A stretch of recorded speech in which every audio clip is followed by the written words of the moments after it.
আমার হক নষ্ট করো, আমার অধিকার থেকে তুমি বঞ্চিত হও, নামাজ পড়ছো না, রোজা রাখছো না, হজ করো না, যাকাত দাও নাই, একদিন দিন শেষে তুমি বুঝতে পেরেছ রব্বুল আলামিন নিজের উপর আমি নিজে জুলুম করে ফেলেছি। শয়তানের দুকায় পড়ে, শয়তানের পরচরায় পড়ে রব্বুল আলামিন তোমার ইবাদত থেকে, বন্দেগী থেকে, তোমার হুকুম আহকাম থেকে আমি দূরে রইলাম। এখন অনুতাপ অনুশোচনা তোমার ভিতরে চলে আসলো।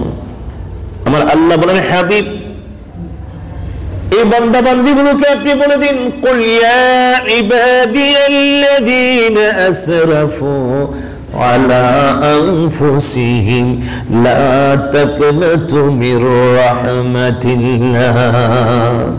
নবী আপনারা এই বান্দা বান্দীগুলোকে আপনি রাসূল বলে দিন, হে আমার বান্দারা, কুল ইয়া ইবাদিয়াল্লাযীনা আসরাফু আলা আনফুসিহিম, নিজের উপর নিজে জুলুম করে ফেলেছো, অত্যাচার করে ফেলেছো, অবিচার করে ফেলেছো, গুনার মধ্যে নিজেকে লিপ্ত করে ফেলেছো। এখন তোমার বুঝে আসছে তুমি গুনাহগার, তুমি পাপী।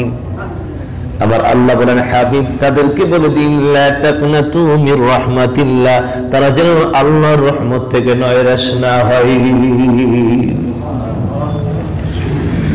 যদি আমি আল্লাহর রহমতের আশা করি, তারা যদি আমি আল্লাহর দয়ার আশা করে, তাহলে আপনি রাসূলুল্লাহ ঘোষণা দিয়ে দিন, ইন্নাল্লাহা ইয়াগফিরু যুনুবা জামিআ, নিশ্চয় আল্লাহ তিনি এমন এক আল্লাহ, এমন এক ক্ষমাশীল, তার বান্দা যদি অনুতাপ করে, অনুশোচনা করে, তওবা করে, সে যদি বুঝতে পারে গুনাহ করেছে, ভুল করেছে, আপনি ঘোষণা করে দিন আমার আল্লাহ তোমার সব গুনাহ মাফ করে দিবে।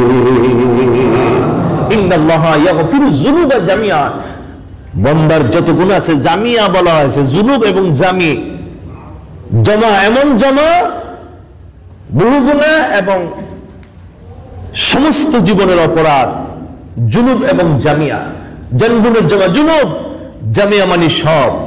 আল্লাহ একদিকে বলছেন সব গুনাহ, আবার বলছেন জামিয়া, সমস্ত গুনাহ।